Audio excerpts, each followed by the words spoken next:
unlimited presence of the Lord Jesus. Tandaan natin yan, ha? Ibig sabihin, sabi ng Panginoon, kung ano magagawa niya, kaya din gawin ng banal na Espiritu. And in the same way, sipin niyo mga kapatid, paano sila pinaprovide ng Panginoon noon.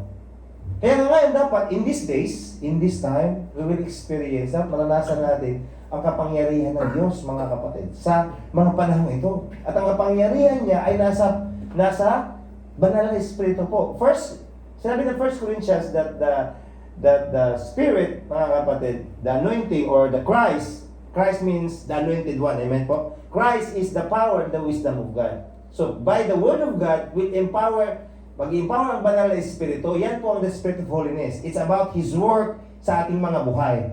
Yan po, pag sabi natin Spirit of Holiness, it's about trabaho niya sa buhay ng mga mananampalataya. Amen? Yan po ang tinatawag natin, mga kapatid, banal na Espiritu.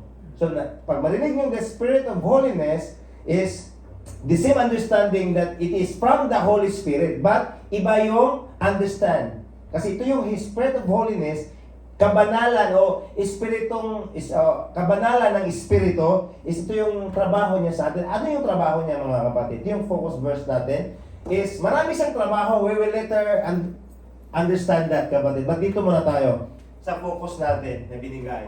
Living a life consecrated to God through the sanctifying power of the Spirit. Now, pinag-usapan natin, mga kapatid, last time, now yung nasa umaga, is bakit po dapat kinakonsecrate tayo? Now, consecrations, that is, sa teaching muna tayo, ha? I-teach muna natin bago tayo mag-exhortation or for preaching. Mag-teach muna tayo. Pag sabing consecrated life, mga kapatid, that is more than purifying or that is more than cleansing. Kasi ang consecration nila noon, mga kapatid, is ano po? Dapat ceremonially, ritually clean ang isang tao. Ano pong ibig sabihin ng ceremonially at ritually clean? So, basahin po, basa kayo sa Leviticus. Ibig sabihin, kasama yun, mga kapatid, bawal humawak ng patay, bawal kumain ng mga bagay. Pag may babae, may buwanong dalaw, bawal ka mag-touch. Okay? Bawal din, pag mayroong mga mag-asawa, bawal din siping. Yan po ang consecration. So, grabe po yan, mga kapatid, rigid, mga kapatid. Now, Joshua said at that time, that consecrate yourself before God, for tomorrow, He will do miracles. Ibig sabihin, may kaakibat po, mga kapatid, ang milagro ng Diyos sa pagpapalinis sa buhay ng tao. Na pinaunawa niya ni Apostle Paul sa atin through Timothy. Ang sabi niya, yung naglilinis ay isang gamit na handang gagamitin sa master, kapatid. So, isipin natin, mga kapatid, bakit hindi natin naranasan ang milagro ng Diyos? O kapangyarihan ng Diyos? It's a matter kung paano tayo nagiging kakaroon ng preparedness. Now, I will not take to further, but dito tayo, mga kapatid. Ito yung, paunang greetings ni Apostle Paul sa mga Romans, nang sabi niya, and who through the Spirit of holiness was appointed the Son of God in power by resurrection from the dead, Jesus Christ our Lord. Now, from previous verse, pinaunawa dito, mga kapatid, ang magandang balita ng Diyos sa pamagitan ng kanyang buktong anak ng Panginoong Hesus. Now, ano po ang magiging understanding natin, mga kapatid, pagdating dito? Ang sabi niya, dahil ito ay pinag-studihan ito ng mga propeta, mga kapatid. Kaya nga, alam naman natin kung ano ibig sabihin ng good news. Mga kapatid. Kung sa bawat araw, mga kapatid, kung makinig ka ng mga balita, pero wala ka na marinig ng good news eh. Puro bad news, mga kapatid. Lahat po, mga kapatid. Now dito, pinaunawa sa atin ang good news, mga kapatid, sa pamagitan ng ginawa ng Panginoong Hesus, previous verse, yan po ang context niya. At ang sabi niya, paano po nagawa ng Panginoong Hesus yun? Sa pamagitan po ng Espiritong Kabanalan na pinagkaloob o appointed ang Panginoong Hesus, Son of God, in power, kumbaga, through the Holy Spirit. Kasi ang Panginoong Hesus po, inubad po niya ang kanyang majesty. Tandaan natin, He became a human as a servant. Philippians, sabi niya ng Philippians, mga kapatid. Inubad niya yan. So wala siyang kapangyarihan, mga kapatid, bilang isang Diyos. So ang banal na Espiritu ngayon ang kumilos, mga kapatid. Sa kanya para po, ang sabi niya, the Son of God in power by His resurrection from the dead. So, the one that resurrected Jesus is through the power of the Holy Spirit. Okay, mga kapatid? So, the one that resurrected Jesus is the power of the Holy Spirit. Kaya nga, pansinin niyo mga kapatid, for 30 years, saka pa ang Panginoong Jesus lumakad, nag-ministry, yung bumaba ang banal na Espiritu sa kanya that He is empowered. That is in Matthew chapter 4, Luke chapter 4. We need to agree that one, mga kapatid. Now, dito, ang sabi niya, that our Jesus Christ, our Lord. But the thing is, makita natin mga kapatid, kung ang Panginoong Jesus, kaya niyang buhayin. Amen? Ano pa kaya ang sitwasyon mo ngayon na hindi niya kaya ayusin? Kita niyo mga kapatid. Ang sabi, the Spirit of Holy Spirit. Ano po yung sinasabi dito? The apartness. Ang pagiging holy ay hindi po, mga kapatid, magdadala ako ng Bible para maging banal ako. Hindi po ibig sabihin yan. Maliligo ako o ano pa, magkukulong ako o ano pang mga ginagawa. Hindi po ang ibig sabihin ng holiness. Ang ibig sabihin ng holiness is apartness. Being apart, like God is holy from creation. Ibig sabihin, God existed before His creation. He is separated from creation. The same way to understand, Jesus Christ is separated, mga kapatid, sa lahat ng, katulad sa atin. Bakit? To understand that Jesus is same as tested, but He never commits sin. So He's being set apart, kapatid. The same way, pagdating sa katuruan, mga kapatid, He bring the gospel of grace. Ibang turo ng Panginoong Isus sa mga Pharisees. The same way din sa atin, tinuturuan tayo mga kapatid, for being holy. Called to be holy. First yan ang natin, First week na natin, last week, na tema. Being holy. Ibig sabihin, you are being apart. Kumbaga, hindi ka dapat kapariha, kakulay, kung anong meron sa mundo. Kapatid. Paano magsalita, paano gumalaw, makisalamuha, sa trabaho, dapat hindi ka dapat katulad doon. Kasi nasa atin, tandaan niyo mga kapatid, when you receive Jesus Christ, you have the Holy Spirit. So what's the problem? Ano ba problema? Kung bakit hindi makagalaw ang banal na Espiritu? Ikaw at ako. Hindi siya. Tayo, bakit po? Kasi it will, kung baga nagtatrabaho siya sa atin mga kapatid, paghayaan mo siya na magtrabaho. So paano po? Attend sa mga gawain. Diyan ang nagtrabaho diyan sa ating mga buhay. Atin ka ngayon patungkol sa mga spiritual na gawain mga kapatid. Huwag mag-absent sa lahat ng gawain. Yan po magtatrabaho ang banal na Espiritu sa atin. Kaya nga, minsan, pag tayo ay naging born again, dati, mapagmura tayo, pastos magsalita. Pero sabihin niyo sa akin mga kapatid, pag tayo nakakinig sa salita ng Diyos, pag mayroong magmura o bastos ng salita, parang ayaw nilang pakinggan. Para sa inyo. Yan po ang trabaho ng banal na Espiritu. He will set you apart. Siya mismo magtatrabaho sa iyo, mga kapatid. Kaya nga dito, kung kaya niyang buhayin ang Panginoong Isus mula sa patay, kapatid, ano pa kaya yung sitwasyon mo na hindi niya kayang ayusin? The same way, the same Jesus, mga kapatid, ang sabi ng Panginoong Isus, katulad siya sa akin, kapatid. So what does it mean? Kung ano ang magagawa ng Panginoong Isus, kaya din niyang gawin. Pero most of the Christian, or most of us, nami-miss out natin, mga kapatid. Nandiyan pala si Lord. Siya samahan pala ako, bakit hindi? Hindi ko maramdaman. Kasi hindi ka naman nagpaparamdam sa Kanya eh.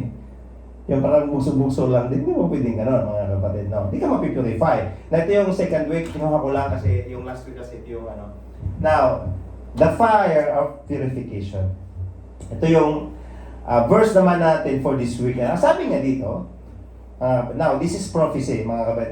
I give you the whole context, tapos mamaya later is para maunawaan natin, okay? Ang sabi niya, I will put this third into the fire. Third, it means a group of people yan.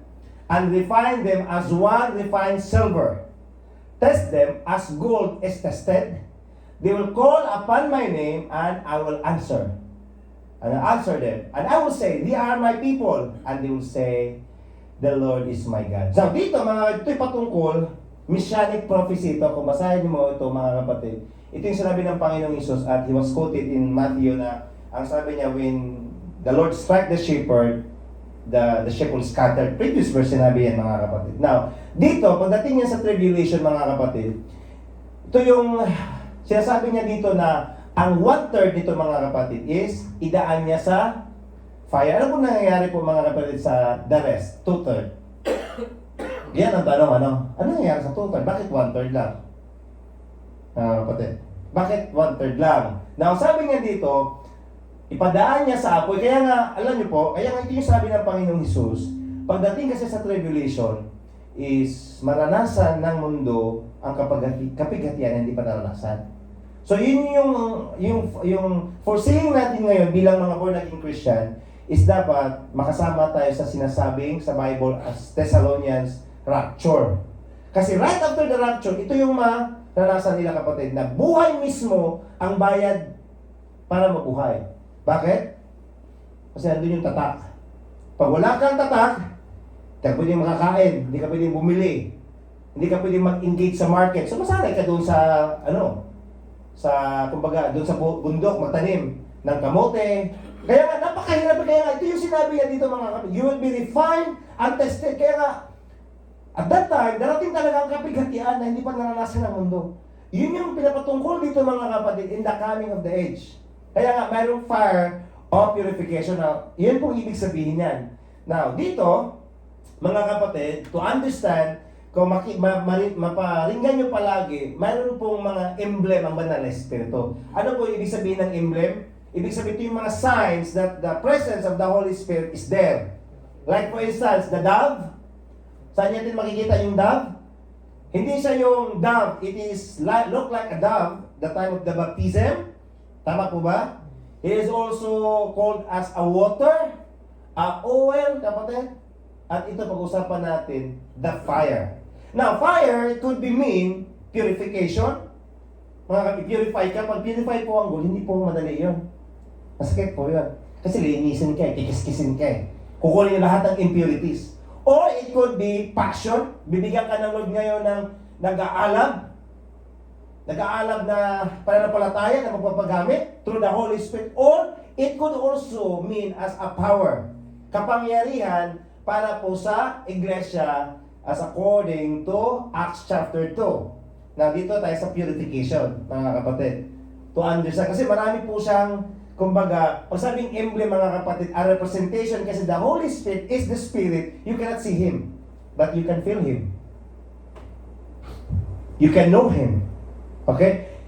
Espiritu siya, mga kapatid, kaya nga nanahan siya sa atin, hindi mo siya makikita, pero maramdaman mo siya, makilala mo siya at makikita mo yung tinatawag na emblem niya. Either way, kung papahintulutan ng Lord is a vision or dreams, a representation of the person of the Holy Spirit. Mga kapatid. So yan po ang pinadala ng Diyos sa atin. It is the same like Jesus, kayang gagawin, but different from Jesus. Kaya nga, naka-amazing pag-usapan natin ang patungkol sa Bible at ma-miss kayo mga kapatid. Kasi bakit po? Pag nandyan yung banal na Espiritu manahan sa atin, you are not just an ordinary Christian. And that's true, kapatid. Hindi ka lang manatiling bilang Kristiyano. You will become a spiritual Christian. Iba kasi yung worldly Christian, carnal Christian, or just casual Christian, or spiritual Christian. We have to be led by the Holy Spirit. Kapatid. Because if we are not led by the Holy Spirit, hindi tayo kapabilang ng Diyos. Romans chapter 15. Those who are led by the Spirit are the children of God. If you are not led by the Spirit of God, then you are not belong to God. That is what the Bible said. Mga kapatid. Kaya nga dito, napakahalaga is isa sa ginagawa ng Banal na Espiritu to purify us. Bakit po to purify us? To call us holy, to be like Him. Dapat, pag Kristiyano, is dapat kawangis at katulad ng Panginoon Jesus. Romans chapter 8 verse 29, we are created to conform. Ibig sabihin, magiging katulad, kawangis ng Panginoong Hesus. Hindi kamukha. Kawangis po ba? Yung katangian niya. Yan po ibig sabihin yan, mga kapatid. So God is restoring the very image of humanity. Kung bakit ka o ako, ikaw at ako ay nilikha niya. Kasi we are created in the image and the likeness of God. Okay? Yan po ang ginagawa ng banal na Espiritu, purification. Now, paano tayo pinipurify? Ang ating personal at ang even din ang ating mga paglilingkod. mga matatagal na. Sabi niya dito, I'll just take this verse. If anyone builds on the foundation of using gold, silver, costly stones, wood, hay, or straw, their work will be shown for what it is, because that day will bring into the light, it will be revealed with fire. Oh, kung balikan natin, sa mga naglilingkod, but I'm encouraging you na maglilingkod kung saan kayo dadalhin ng Panginoon, keep on serving God. I'm encouraging you that. Now, sa mga naglilingkod, mga kapatid, ito'y mahalaga sa mga naglilingkod. Ano po bang klaseng paglilingkod tayo? Either it a way of gold ba? Silver ba? Costly stone ba? Or para lang wood or stone? Parang ano lang ba? Sige lang, hayaan mo na. Okay na yan. Parang baliwala. Yung gold kasi talagang binibigyan mo ng diin ba ng very important. Talagang makikita talaga yung kakinangan. Silver, costly stone. Kasi dito, sabi niya, it will be revealed with the fire, and the fire will test the quality. Ano po bang quality ng paglilingkod? Bawat isa sa atin. Kasi yan yung ginagawa ng banal na espiritu, mga kapatid. Amen? But ang sabi niya, if what has been built survives, now, ito yung ano mga kapatid, pagdating sa araw. Kumbaga, binibigyan tayo ngayon ng mensahe ngayon na dapat solido ang ating paglilingkod. And sa mga hindi pa naglilingkod, it's encouraged na maglilingkod. Now, sabi dito, if what has been built survives, ang sabi dito kapatid, yung foundation kasi natin ng Panginoong Hesus. Out from that foundation, naglilingkod tayo. Kasi di po pwede na bilang mananampalataya ako, nakaupo ako, hindi ka naglilingkod. Wala pong ganon. Lahat tayo may ministry. Mayroon kang pagkatawag, kapatid. You have to engage. Dapat maging mag-i-engage ka sa ministry. Kaya nga sabi dito, pag nag-i-engage ka, from that foundation, ano bang klase, quality paglilingkod natin? So, alam na natin yan mga kapatid. Now, ang sabi niya, if what has been built survives, pag naka-survive siya sa apoy, the builder, of course kapatid, pag mayroong apoy dyan, masusunog ba talaga yung mga kahoy o straw? Susunog yan. Ano pa ba hindi masusunog? Siyempre yung gold. Matutunaw lang, siyempre hindi siya masusunog. But ang sabi niya, if what has been built survives, the builder will receive a reward. Now, this is not salvation. Bakit? Salvation is not a reward. It is a gift.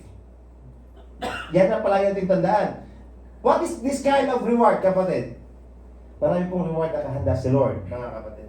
Now, ang sabi niya, if it is burned up, the builder will be suffer loss. Pag nasunog ito, he will suffer loss sa paglilingkod mo. Yet, maliligtas ka, pero ang sabi niya, para kang dumaan na parang you are escaping through the flames. Ibig sabihin, doon yung struggle, mga kapatid.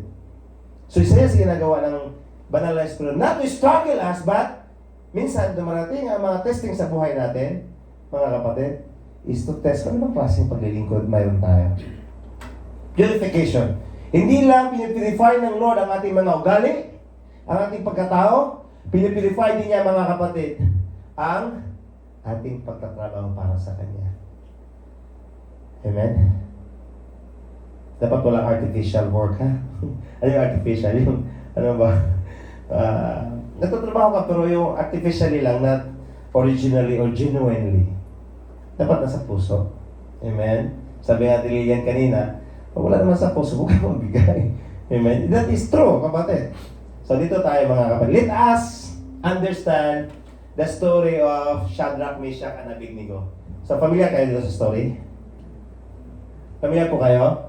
Yung tatlong Hebrew na nilagay sa horno, sa furnace, mga kapatid, hindi sa sumunod sa utos ng hari. Now, here kami, Nebuchadnezzar, nagawa siya ng revolto mga kapatid, nakawangis niya, at gumawa siya ng decree. Now, sinabi ko noon, pag ang hari magbigay ng decree, kapatid, wala nang ibang wala kang ibang gagawin, kundi susundin.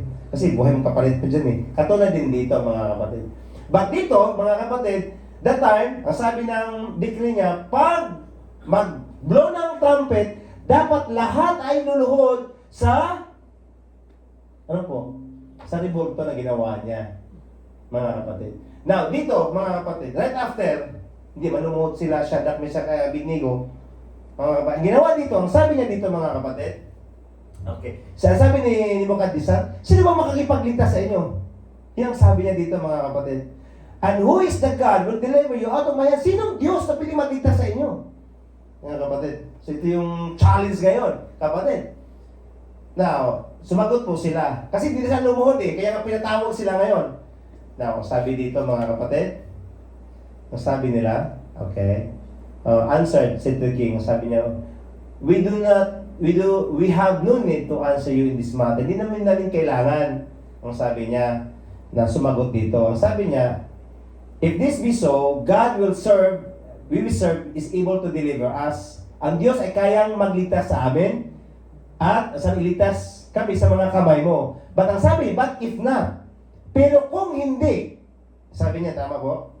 But if not, sasabi ko sa iyo, King, yung sabi niya, na hindi ka ako maglilingkod sa, o magsasamba sa Diyos-Diyosan o golden image na nilagak mo dyan. Nagalit ang hari. Sabi niya, King Nebuchadnezzar was filled with fury. Nagalit ang mukha at ang sabi niya, pinainit niya ngayon ang horno ng 7 times more. So wala ito pero sa isang taga-maadin ngayon, nakakabol ko yan. 7 times. So imagine mo yan mga kapatid. 7 times pinainit itong furnace, kapatid. Ngayon, tinalian sila, kapatid. Ang i-ordered niya na itapon mo sila, tinalian sila. They bound the cloaks and the tunics and the hats. So tinali sila doon mga kapatid, lahat. At dahil sa init po, mga kapatid, amen, sa init ng ulo, ang sabi niya, pati yung nagtapon, nasunog din. Kasi ito pa kayo 7 times naman eh. Ang sabi niya, overheated the flame and the fire killed those who took up Shadrach, Meshach, and Abednego. And these 3 men, Shadrach, Meshach, and Abednego, fell down into the burning fiery furnace. Nandun sila mga kapatid. So, i-hold natin story, kapatid. Amen. Maganda yung pag-usapan natin. Amen. Later on, para manawaan natin kasi marami mga revelation. No?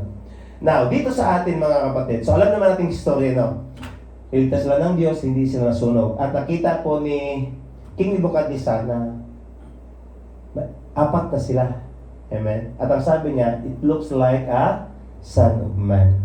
Na hindi natin maunawaan mga kapatid, amen? Bilang sa atin, amen, kung sino ba talaga yon? Alam natin na ang Diyos yon mga kapatid. Sabi ng Hebrews 12:28-18, therefore we are receiving the kingdom that cannot be shaken. Ito yung meron tayo ngayon. Let us be thankful and so worship God acceptably with reverence and awe. For our God is a consuming fire. See? Our God is a consuming fire. Ibig sabihin mga kapatid, ang kasama na doon is ang Diyos mga kapatid na ang sabi niya, consuming fire, yung apoy na tumutupok pero hindi nakakasunog sa atin. Mga kapatid. Amen? At ito yung amazing ngayon dahil ito yung Diyos na meron tayo. Kumbaga, mga kapatid, anumang mga sitwasyon natin is God allow it para po sa ating kabutihan. Kaya nga pag-usapan natin is pagtsatsaga sa oras ng apoy. Amen? Endurance in the times of fire. Kung nasa apoy ka ngayon sa sitwasyon, mga kapatid, o purification, o tinatawag na trials, dapat tuturuan tayo na manatili sa Panginoon. Amen? Endurance, kailangan mong magtsaga, kapatid, sa paglilingkod at pananampalataya. Bakit? Let us see, mga kapatid. Sa yan, sinabi dito, mga kapatid, lahat tayo, ang sabi ni John the Baptist, I baptize you with the water for repentance, but after me comes one more is more powerful than I, whose sandals I'm not worthy to carry, and he will baptize you with the Holy Spirit and fire. Now, understand this mga kapatid. Maraming katanungan, ano po yung ibig sabihin ng baptism of the fire? So, ano natin? Ano po ibig sabihin ng baptism of the fire? Is purification. Okay? Hindi niya sinasabing Holy Spirit and with fire. And fire. Ibig sabihin is, mayroong, minsan pinapadaan tayo sa mga klase-klaseng mga pagsubok, mga kapatid, para po sa ating kabutihan at yan po ay napahintulutan po mga kapatid. Ang sabi niya, his winnowing fork, alam niyo po yung agricultural tool, winnowing fork yung pagsipalit sa mga straw, mga kapatid, yung sa noon mga kapatid, para siyang ganun yung ano niya, mataas siya, yun yung winnowing fork. Ang sabi niya, in his hands, and he will clear his threshing floor, gathering the wheat into the barn. Yung wheat po, is yun yung mga mananampalataya, mayroon pong parables niyan. And the burning of the chaff, ang sabi niya dito, yung mga chaff, ito po yung mga hindi mananampalataya, nandun siya sa unquenchable fire. Amen? Sa hindi matatapos na apoy. So it means, mga kapatid, this is tinatawag na God allows the trials para masubok tayo, hindi dahil para makilala natin tayo ng Diyos, ano? Ano po? Minsan kasi, pinalaw ng Lord para makilala din kung ano ba talaga tayo. Kasi pag may mga pagsubok, talagang minsan, lalabas yung pagkatao mo. The same way, mga kapatid, maganda yung sponge panghugas ng plato, pero pag i-squeeze mo yan, mga kapatid, malalaman mo, lalabas yan kung ano yung mano niya sa lalim. The same way, pag ang tao ay napipressured sa life, napipressured sa mga pagsubok, makikita siya kung anong klaseng pagkatao siya. Kaya nga yung ating mga paglilingkod, mga pagkatao is doon tayo mapipurify sa pamagitan ng fire. Kapatid, kasi mag-react ka naman talaga eh. Mag-response ka talaga. Lalo na pag nasa trabaho ka, talagang pag kukulitin ka, mayayahan talaga minsan, mga kapatid. Tama po ba? Minsan, nangyari yan dito? Sa environment natin, sa trabaho? Amen? So dito, makita natin kapatid na minsan is para din sa kabutihan natin. Now, nakatanggap na ba kayo ng purpose sa gobyerno? Wala pa? Sino may purpose dito? Kapatid mo, ano? Baron? Pag-usapan natin. Tayo din, mayroong purpose kay Lord. Amen po ba? Mayroon tayong purpose kay Lord, mga kapatid. So, handa ba natin tanggapin? Amen. Amen. Pangalawa, pag mayroong pag-fire, mga kapatid, there is a promise in the fire. Ano po yung klaseng promise yun? Ang sabi dito, mga kapatid, but now, that says the Lord who created you, O Jacob, and He who formed you, O Israel. Now, ayoko na ano, but there is an explanation that maganda po yan, mga kapatid. Bakit sinabi niya? But let us focus sa ating lesson. Fear not, kasi bakit po? Kasi si Jacob and Israel is the same. Tama po ba? The same yan. Jacob before, Israel ngayon. Now, sabi niya, fear not, for I have redeemed you, I have called you by your name, you are mine, sabi ng Diyos. When you pass through the waters, I will be with you. And through the rivers, they shall not overflow you. When you walk through the fire, you shall not be burned. See? Hindi ka masusunog pag lumakad ka sa apoy, of course. Pag lumakad ka sa tubig, hindi ka malulunod, mga kapatid. Yun ang sabi niya. So ano yung, mayroong pangako, mga kapatid, there is pag dumating ang mga pagsubok, ano ang pangako niya sa atin, mga kapatid? Siya mismo, sasamahan ka niya. Tama po ba? But I will be with you. So hindi dahil na sinubo ka, na hindi yun yung pagsubok na dahil mayroon kang ginawa o consequence. But the Lord is gracious. Nandyan yan palagi. But ito yung mga pagsubok na pinapahintulutan niya para sa ikabubuti natin. Hindi yung pagsubok na, Brad, sinubok ako, bakit mo sasabing sinubok? Baka consequences yan kasi mayroon kang maling desisyon na ginawa. Hindi yun, hindi na yun. Kumbaga, hindi yung kalooban ng Lord. Kalooban mo dahil gumawa ka ng desisyon. Mga kapatid. Tama po ba? Magkaiba yung pag-testing, mga kapatid, sa consequence. We have to identify para maunawaan natin kung ano ang pinakadulo. Now, dito, pinaunawa sa atin, bakit ba tayo magtitiis? Ba't manatili sa Panginoon? Lord, dahil alam ko, sinasamahan mo ako. See? Kapatid, the Lord is so gracious. Sa kabila ng mga pagsubok, hindi kanya hayaan na malulunod. Kapatid, even si Peter, hindi hayaan malulunod sa mga sa dagat, sa mga storm. Isin mo din sa atin. Now, itatanong, maraming mga kapatira na, buhat ko yung mundo o nalulunod na sa mga pagsubok. Bakit po? So, kailangan natin balikan ngayon, mga kapatid, na si Lord kasama dyan, kasama sa atin, kailangan natin balikan kung ano yung kumusta yung atin tinatawag na relasyon sa Diyos. Yung ating pananampalataya at conviction, mayroon ba tayong integrity? Kasi ang pananampalataya, hindi po nababase pag okay tayo. Ang sabi ng mga Hebrew boys, Meshach, Shadrach, Abednego, even if, kahit hindi niya kami iligtas, pero hindi talaga kami luluhod dyan. Ano pa ibig sabihin ito, mga kapatid? Ang pananampalataya ay hindi nababase sa seguridad. Your faith should not base on your safety. Saan ka ba mananampalataya? Safety ka ngayon, mga kapatid. Saan ka pa magdadalo sa Panginoon dahil okay lahat? Hindi po ganon, kapatid. Tama po ba? Kasi ang sabi niya, sinabi ng mga Hebrew boys that God could save them, but ang sabi, even if He did not, kahit hindi kami ligtas, ito lang kami luluhod dyan. So ito yung pananampalataya, mga kapatid, na kung sa Bisaya pa, hugot makus ba? Di talaga po hindi, kumbaga, higpit sinturon, hindi talaga po hindi matatanggal. Mga kapatid, yan po ang tinatawag na you have to maintain integrity kahit kaharap mo nga ng pressure na hindi ka ngayon mag-conform kung ano yung kagustuhan ng society. Mga kapatid, unwavering faith and conviction. Lalo ang mga pamilya natin sa Pilipinas, yung iba na hindi pa nananampalataya. At minsan is, nadala tayo at dahil, bakit po? Natakot tayo baka masaktan. That is true. Pangalawang P, protection in the fire.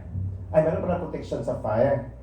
Ibig sabihin, hindi, sasamahan ka ng Lord at hindi ka pa niya hayaan na masusunog o ano mangyari sa'yo mga kapatid? Kung ano mang mangyari. Ang sabi niya, even though I walk, even. Ano ibig sabihin ng even? Hindi sabing if. Kumbaga if is conditional. Baka darating. Hindi po. Sabing even though, ibig sabihin, it's just about a time. So, ang mapasubok ay not optional. Kasi sabi, even if. Even si James, ang sabi niya, when? Kahit na, even though I walk through the valley of the shadow of death. Wala na po.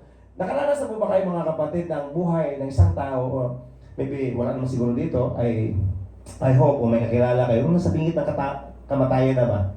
So wala po ba? Wala po yun. Just like David na naranasan niya na hinahabol siya ng King Saul yung buhay niya. Wala po nakaranas nun. Well, sabi ni David, even though I walk through the valley in the down points of life, yan po ibig sabihin ng valley.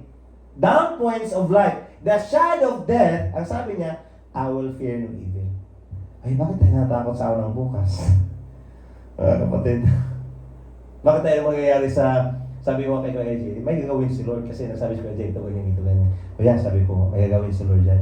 Relax ka lang.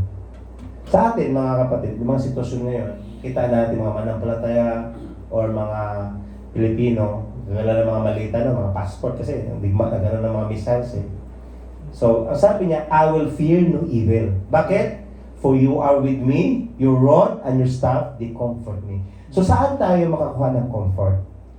Pag mayroon tayong pagsubok. Hindi doon sa alak, hindi doon sa mga pinupuntahan natin. Dapat ang comfort natin, ang sabi niya, nasa Panginoon. Ang sabi niya, your rod and your staff, they comfort me. Saan tayo makahanap ng comfort? Yan po ang protection. Ang protection kasi may kasama ang comfort. Tama po ba kapatid? Yung panantag ka po ba? Kaya nga dito, pinaunawa sa atin, mayroong promise, mayroong din protection, mga kapatid. So it means, you have to obey God. Priority yan than takot sa tao. Obedience to God is prioritized over fear of man. Saan ka natakot? Sa tao o sa Diyos? Sa may bahay mo, sa anak mo, o sa Diyos? It's a personal conviction, mga kapatid. Ano? You have to stand of your conviction, kapatid, that lead us, so of course, mayroon persecution yan. Kaya nga, obedience to God is costly.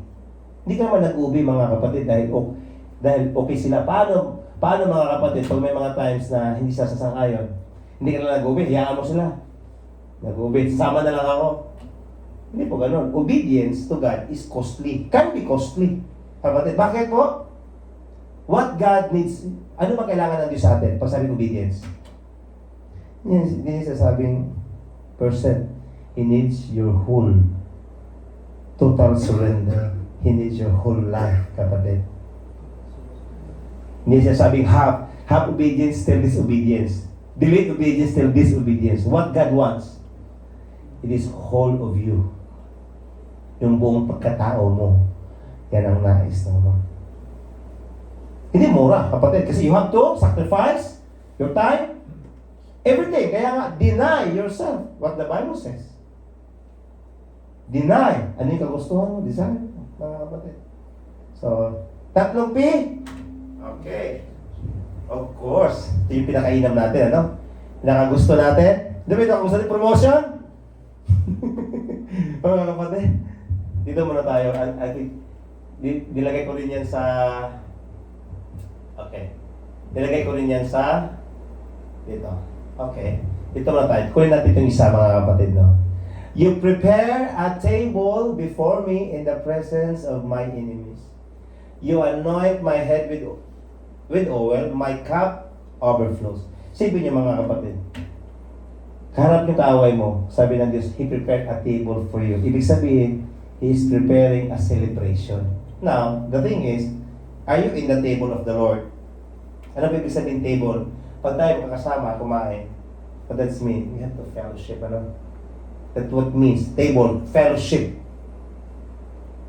Talking to one another. Yan po sinasabi niya. Ang sabi niya, the Lord, right after si David, ang sabi niya, lalakad man ako sa mga pagsubok, ang sabi niya, may hinanda si Lord na table para sa kanya. Sa harap ng kaaway niya, kaya mamapaya ang kaaway. At hindi lang yun. You anoint my head with oil. Ano ibig sabihin niya, mga kapatid? A calling.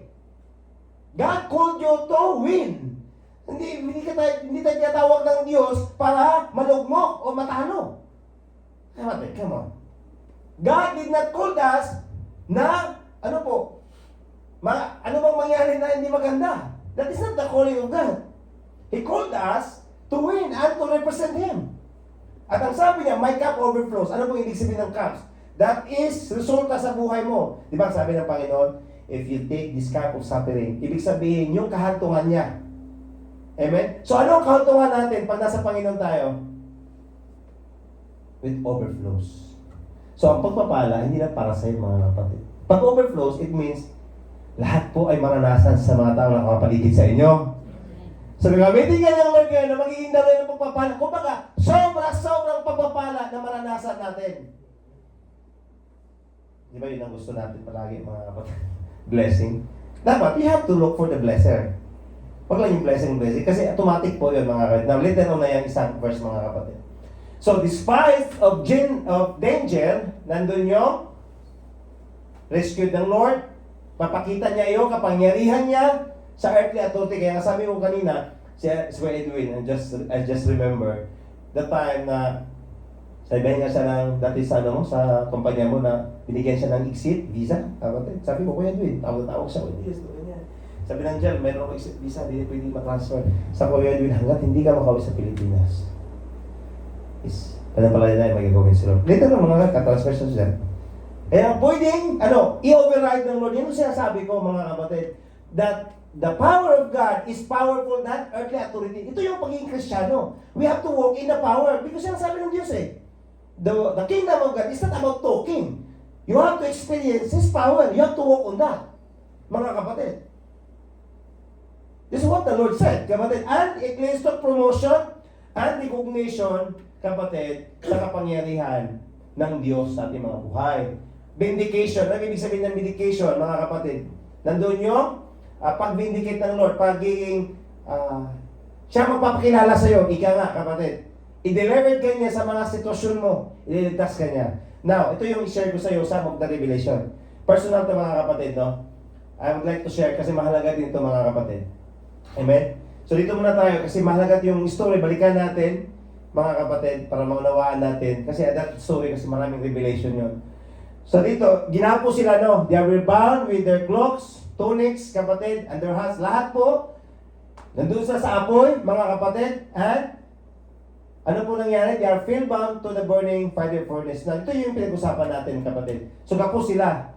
Nakita ng hari na lumakad sila, mga kapatid. They are now walk free. See, ang revelation na pinarating ko sa pinarating ng Lord is the fire burned the chains, but they are not burning them.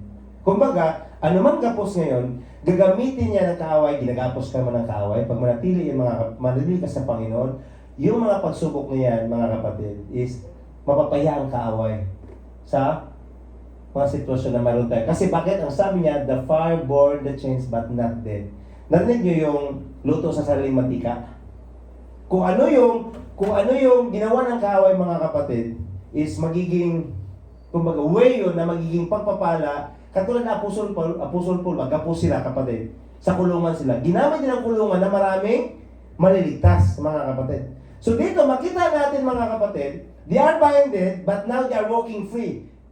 So, sino po ang nag-burn dun sa chain? Of course, the fire. But the thing is, the fire is not burning them. Mga kapatid. Pangalawa, mga kapatid, the furnace, ang horno ay pinainit ng 7 beses. Amen? So, they are in the fire. Pero, hindi sinabi ng Bible na hindi nila naramdaman ang init. Tama po ba? Hindi ibig sabihin na sa pagsubok is masaya. Hindi ibig sabihin, pag nasa pagsubok ka, hindi ka nasasaktan. Mga kapatid. They are in the fire, but the Bible doesn't say that na hindi nila naramdaman ang init. And I'm declaring sa gabing ito mga kapatid, because that is the same heat, the same passion, dahil God is a consuming fire na maramdaman natin ang init, ang yakap ng Diyos sa atin sa pamamagitan ng Banal na Espiritu. Ang kapangyarihan mga kapatid. Tama po ba? Mga kapatid? Para mag-aalag tayo mga kapatid sa kahit saan ka dadalhin ngayon ng Lord, saan ka man, uwi ka man ng Pilipinas, lalakad ka sa pananampalataya mo. Mga kapatid. Hindi matatapos ang pagkipananampalataya mo sa Saudi lang. Hindi ka lang pang Saudi. Mga kapatid. Kumbaga, magpapatuloy ka, kapatid. Kasi nandun yung init ng Lord sa buhay natin. Now, pangatlo, mga kapatid. Amen? Okay. So, tinapos sila 3, mga kapatid, na nakita ang hari, 4 sila. Amen? Ito yung kagandahan ngayon, mga kapatid.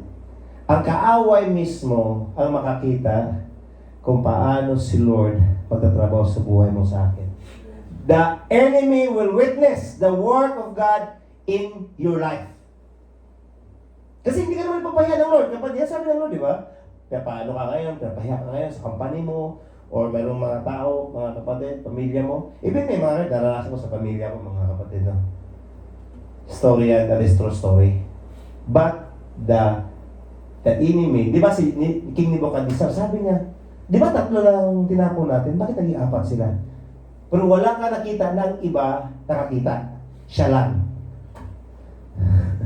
When we read between the lines, you will experience the revelation. Ito yung mga revelation. Kailangan natin, mga kapatid, maunawa pagdating sa salita ng Diyos. Now, bibigyan ko kayo, mga kapatid, ng hanging revelation at ipapray nyo sa Panginoon na. Now, ito Shadrach, Meshach, Abednego ay sila yung tinatawag. Ano pong nangyari kay Daniel? Di ba sila lahat yon? O hangin niya yan, mga kapatid, no? Bakit hindi siya kasama dyan? Sige, kapatid. Yan ang revelation na kailangan yung mga kapatid sa Panginoon. Amen? Kasi the best po pag mangusap sila mga kapatid. Now, right after, sa apoy, pinopromote sila, kapatid, di ba? There is a blessing, mga kapatid. Sa mga pagsubok, sabi ng king, I make a decree, any people, nation, language speaks against the God.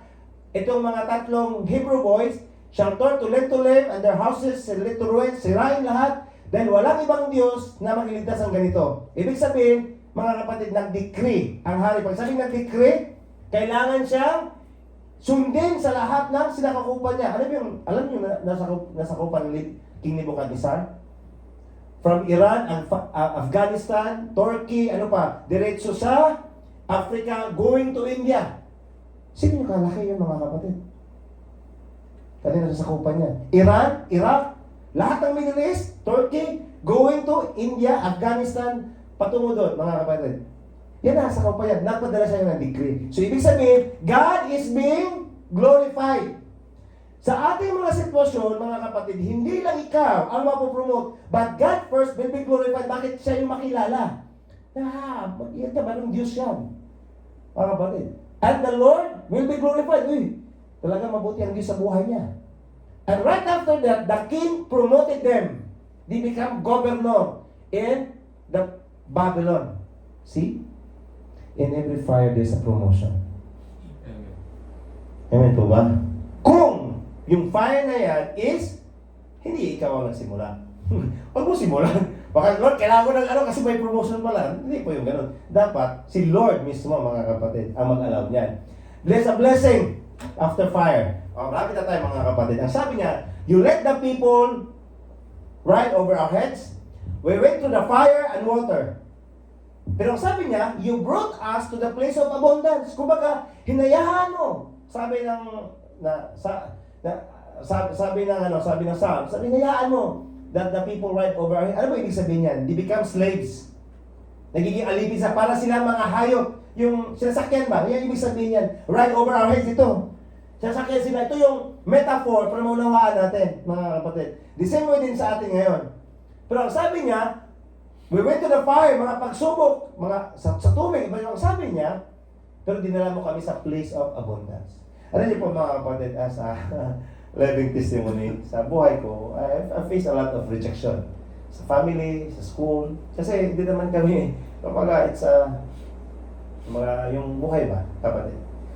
Ibig sa mga kapatid ko, namin yung mga rejection. Kaya nga, pagdating sa ganung mga bagay is, talagang nandun yung sakit. Pag ikaw ma-reject lalo sa pamilya mo, kapatid, kasama yan. Pero pag sila, mga kapatid, yung kaya sabi ng mga kapatid ko, pamangkin ko, cool ba? Buti ka, no? Sa kabilang ginawa nila, nandun pa rin pagtulong mo. Kasi ano naman ang Diyos, mga kapatid, yung mga bagay na you have to extend, sa mga bagay. But the thing is, in every trials na inalaw ng Lord, there is a blessing.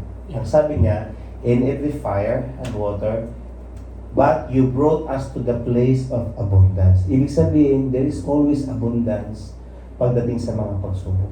There is, kumbaga, marinig yun, there is always a rainbow after the rain. Mga kapag-gising mo din sa atin. But sasabi ko, yung trials na to, is hindi ito yung gawa natin. Ito yung pinapahintulutan ng Diyos na pinapadanas natin because we are being purified habang tayo nandito. But the thing, mga kapatid, is there is a promise of the Lord. Now sabi ng Lord, blessed are you when people insult you, insulto ka man ngayon, persecute ka man ngayon, falsely all kinds of evil against you because of me.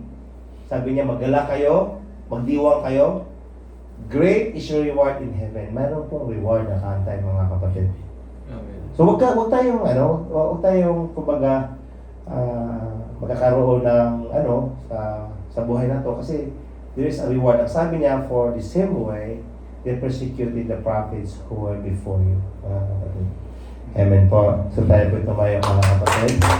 Hallelujah. Amen. So just short altar call dahil mag-ano po tayo ngayon sa baking. Later. Us later. Amen. So, hallelujah. I-repeat natin ating mga upuan, mga kapatid. Thank you, Jesus. Amen. Hallelujah. Amen. Dito pa tayo sa ano? Kaya tayo lang. Sunod lapit tayo, mga kapatid. Hallelujah. Ito isang pagkatawag, mga kapatid, sa atin. Kung mayroon ng mga times na may mga pagsubok tayo na dumarating na hindi natin maintindihan, balikan natin yung mensahe dito, mga kapatid. Nadaan ka man, parang lunod na lunod ka ngayon sa pagsubok, o parang nag-aapoy ang buhay mo sa mga pagsubok, mga kapatid, o parang you are being sitwasyon mo ngayon, you are being chained, you are being like forgotten. Saka lang maalala pag magkasahod, pag kailangan. Sa mga bagay, yung nandun yung mga bagay na naranasan natin, mga kapatid. But take note of this, kapatid. Kasama natin si Lord, there is a promise, promotion, mga kapatid. Amen. Hallelujah. And there is a protection. So let's hold your life. Iyaan mo si Lord, kapatid, na hawakan ang buhay mo. Sabi niya, you brought us to the place of abundance. God can prepare a table for you in front of your enemies. Amen. There is a celebration and a victory. And I want to encourage you tonight, kapatid. Amen. I want to encourage you tonight na to recommit your life sa Panginoon at manatili sa presensya ng Diyos sa kabila ng mga pagsubok. Amen? So, pwede ba dito sa ating mga kamay? Hallelujah. At let's declare this commitment. Samahan niyo po ko sa panalangin, kapatid. Hallelujah. Amang banal na Diyos na katastaasan, iatanggap ko ang banal na Espiritu na maglilinis sa akin. Tulungan niyo po ako na manatili sa presensya mo. Ihanda mo ako na patuloy maranasan ang pananagumpay sa pangalan mo, Panginoong Jesus. Amen. Palakpakan ba yung Diyos? Hallelujah! Thank you, Jesus, Lord. We thank you for your word. We thank you for your Holy Spirit. We thank you for your presence tonight. Lord, awaken us in your truth and allow us to experience your presence, the knowledge of your will, the revelation of your word, O God, na patuloy namin maranasan, Panginoon, ang salita mo na maging buhay patotoo kami, Panginoon, na ikaw ang Diyos, O Lord, na hindi nagpapaya sa amin. Ano mga sitwasyon ng mga kapatid ngayon, right now, I am declaring na ito mayroong katapusan sa gabi nito in Jesus' name. Lahat ng mga sakit, Lord, I am declaring healing upon healing. Lahat, Lord, na naghahanap ng trabaho, I am declaring open doors in Jesus' name. Lord, lahat, Lord, na nalulungkot, pauwiin mo to, Lord, at tingnan mo ang kagalakan, hallelujah, na maranasan ng bawat isa. Lord, lahat ng nangangamba, I am declaring ang kapayapaan na bumula sa iyo, iparanas mo sa iglesyang ito, Panginoon. Even, Lord, sa mga kapatid na wala dito, Panginoon. And Lord, deklarahan namin na ang aming mga buhay ay para sa iyo at mananagumpay kami sa buhay nito sa pangalan ng Panginoon Jesus. Lord, we thank you for your presence. Thank you for your word. All the glory belongs to you and we receive your grace in the name of Jesus. Amen. Amen. Amen. Thank you, Jesus. Amen.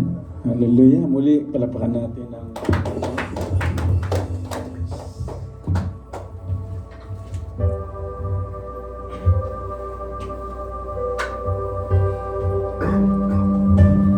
Hallelujah.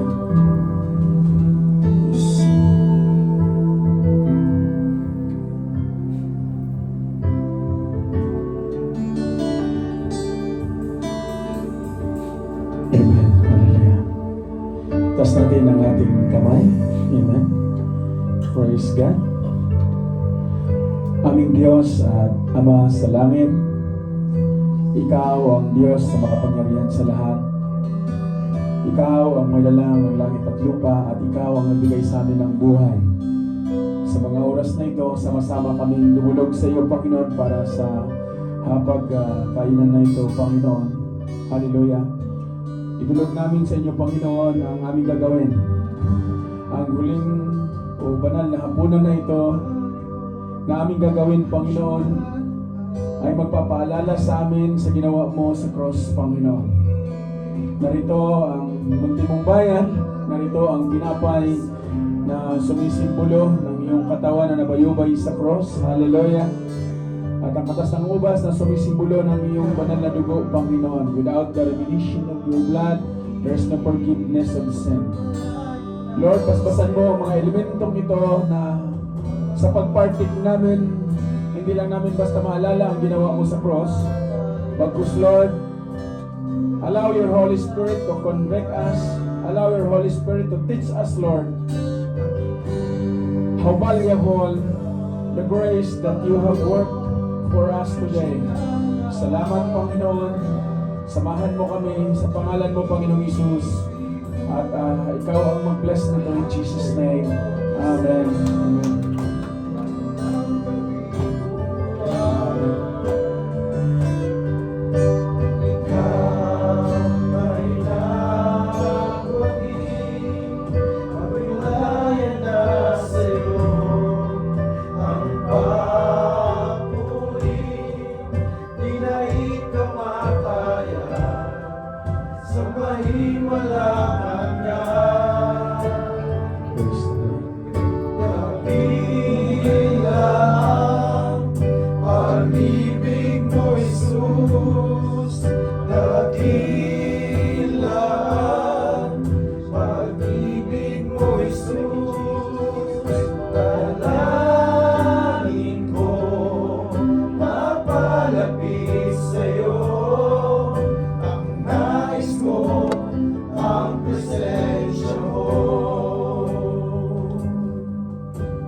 Hallelujah.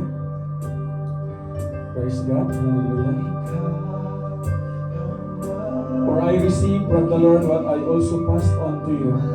The Lord Jesus, on the night he was betrayed, took bread, and when he had given thanks, he broke it and said, "This is my body, which is for you. Do this in remembrance of me." Let's partake the bread.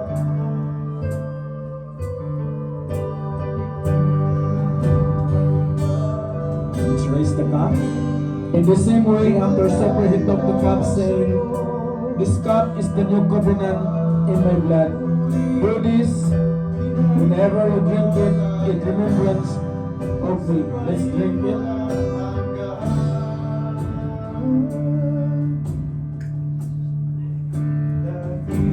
For whenever you eat this bread and drink this cup, you proclaim the Lord's death until He comes. Amen. Palapakan natin ang Panginoon. Hallelujah. Praise the Lord. Hallelujah. Father God in heaven, maraming salamat, Panginoon, sa pagkibahagi ng iyong banal na hapunan.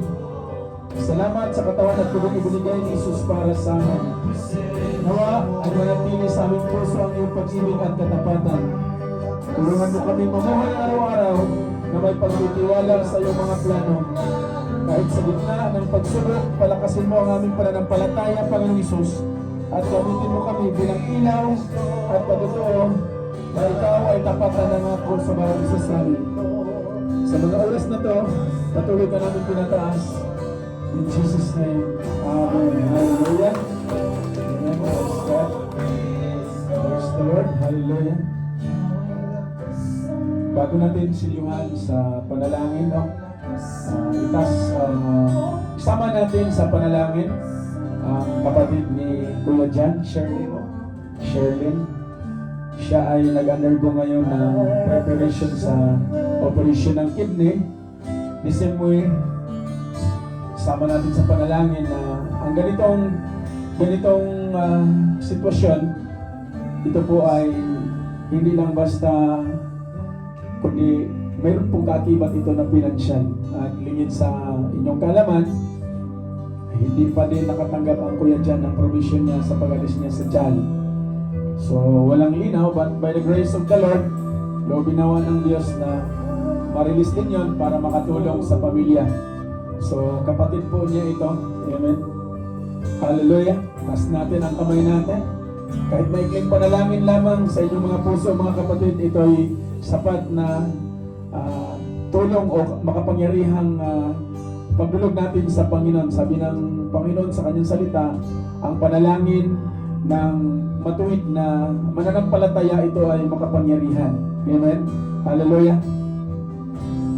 Panginoong Hesus, sa mga oras na to, narito kami mula sa iyong salita na inilatag sa aming kalagitnaan. Lord, empower mo ang aming mga kamay. I-extend mo ito, O Diyos. Hallelujah. Sabi mo nga, where 2, 3 gathered on your name, you're in the midst. Lord, hallelujah. Hingin namin sa inyo, Panginoon, ang kapangyarihan mo, ang authority mo, Panginoon, na sa panalangin ito, O Diyos, sa mga oras na to, meron kang gagawing milagro sa buhay ng Kuya Jan in Jesus' name. Hallelujah. Kung paano ka gumawa ng milagro doon sa babaeng dinudugo, Panginoon, sa mga oras na to, sa pangalan mo, Panginoong Hesus, itinataas namin ang buhay ni Sherlyn, Panginoon. Hallelujah. Sa kanyang pinagdaraanan, bigyan namin sa inyong mga kamay ang kagalingan, Panginoon. Na sa iyo walang imposible, O Diyos. Ikaw ang aming Jehovah Rapha, O God. Ang Diyos na nagpapagaling sa pangalan mo, Panginoong Hesus. Ipagkatiwala namin ang bagay na ito. At i-bless mo, Panginoon, ang hospital at ang mga doktor na titingin sa kanya sa araw ng bukas, Panginoon. Lord, kaya mong ayusin at templo mo, O Diyos, ang kanyang katawan. At ikaw, Panginoon, ang aming nilalapitan dahil tanging sa iyo lamang namin matagpuan ang kagalingan at milagro. Hallelujah. Lord, kasama sa panalangin ito ang provision financial, Panginoon. Whatever comes, Lord, sa iyo namin ipagkatiwala sa aming mga panalangin at sa aming paninindigan na ang lingkod mo ay mayaman, Panginoon. Mayaman kami dahil ikaw ang may-ari ng langit at lupa. Mayaman kami dahil lahat ng aming hingin sa inyo, Panginoon, ay tinutugon mo na. Sa pangalan mo, Panginoong Hesus, silyuhan mo ang panalangin na ito ng iyong banal na dugo, na sa mga oras na ito, Panginoon, ibigay mo ang kagalingan, ibigay mo ang provisyon, kasapatan, Panginoon, na ang buhay ni Sherlyn, Lord, maging testimony hindi lang sa buhay ni Kuya Jan, ngunit Lord, sa buong pamilya, makilala ka na makapangyarihan sa lahat. Salamat o Diyos sa mga oras na ito, sa ginawa mong milagro, sa pangalan mo, Panginoong Hesus. Hallelujah. Patuloy, Panginoon, na hinihingi namin sa inyo ang patuloy at gabay na mula sa buhay ng Kuya Jan, sa kanyang paglilingkod. Greater things are yet to come, Panginoon, in Jesus' name. Lord, maraming salamat sa buhay ng aming Kuya Nils na naging daluyan ng iyong mga pangyayang salita ngayong gabi. Lord, tinatanggap namin ang kapangyarihan ng iyong banal na Espiritu, na impartation of the Holy Spirit, Lord, na maunawaan namin ng aming pinagtahak, Panginoon. Ito ay hindi ordinaryong daan, ngunit ito yung pinakamagandang plano mo sa bawat isa sa amin, ang makapiling ka sa bawat segundo ng aming buhay, habang narito kami sa mundong ibabaw, Panginoon. Salamat sa buhay ng iyong lingkod, Panginoon. Patuloy ang pagpapala, patuloy ang pag-iingat, patuloy ang mga provisyon na magbubukas ka ng maraming pintuan, Panginoon. Kasama ang kanyang pag-ina, Panginoon, pinagpala mo na sa pangalan mo, Panginoong Hesus. Ganon din, O Diyos, sa kongregasyon, ang mensahe mo iuwi ng bawat isa na ipasasalamat at itataas. Hallelujah! Sapat ka at tapat kang nangako sa bawat isa sa amin na hindi mo kami iwan, hindi mo kami pababayaan. Panginoong Hesus, maraming salamat na ang mensahe mo sa kalagitnaan ay magbibigay sa amin, Panginoon, ng gabay. Magbibigay sa amin, O Diyos, ng tamang sustenance at tamang pundasyon na sa pananampalataya, hindi lang sapat, naniniwala kami. Bagkus ang kasapatan ay ang pagbukas ng kalangitan sa iyong banal na Espiritu sa aming mga buhay. Salamat, Panginoon, sa mga oras na to. And Lord, I pray sa buhay ni Kuya Jean, na kung saan, Panginoon, nagbalik loob sa iyo, nakasama namin ngayong gabi, patuloy na ikaw ang mag-bless sa kanyang buhay, ikaw ang mag-bless sa kanyang pamilya, kasama ang kanyang mga mahal sa buhay, Panginoon. Hallelujah! Ano man, O Diyos, ang lumipas, lahat ng ito ay pagtuturo mo na kung saan, Panginoon, tapat kang nangako na ang mga mahal mo, Panginoon, ang anak mo, O Diyos, hallelujah, ay hindi mo hayaan na mawala sa iyo, Panginoon. Salamat sa mga oras na ito. Patuloy mo kaming samahan, patuloy mo kaming bigyan ng kasapatan at kalakasan na sa aming paglabas ng sanctuary mong itong Panginoon, daladala namin ang kapayapaan, daladala namin ang kapangyarihan ng iyong banal na Espiritu na siyang mag-lead sa aming paglalakbay sa pang-araw-araw habang narito kami sa bansang Saudi Arabia, Lord. Bind us with your love, bind us with your power, O God. Let your Holy Spirit, Lord, be filled sa aming mga puso sa mga oras na to. At patuloy mo kaming samahan, patuloy mo kaming ingatan, Panginoon.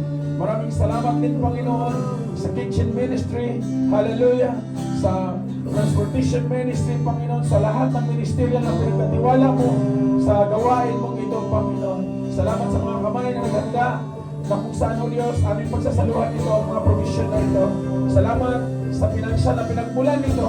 Maraming salamat, Panginoon, sa lahat ng kabahagi ng ministeryo ng Iglesia mo na hindi mo pinagkukulang, hindi mo pinapabayaan. Patuloy mong pinibless ang mga lingkod ng Panginoon sa lahat ng kanilang mga gawain.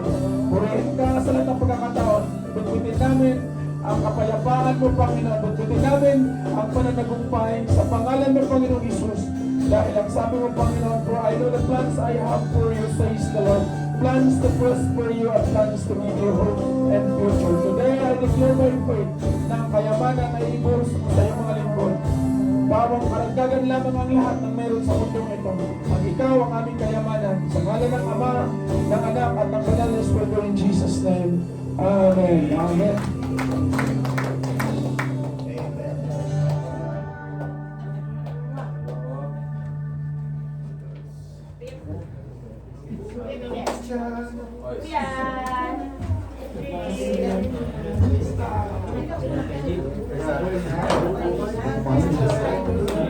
Hello.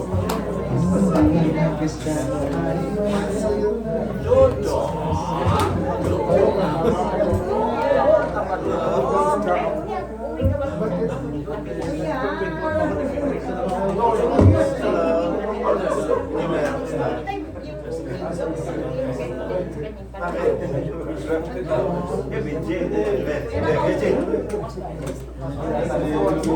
nandito na ako eh. Masaya. Ha? Pero may hips. Hindi ko sinayo yung hips. Kailangan ko yung hips eh. Kasi kagabi nakita ko lang eh. Oh. I met my hips.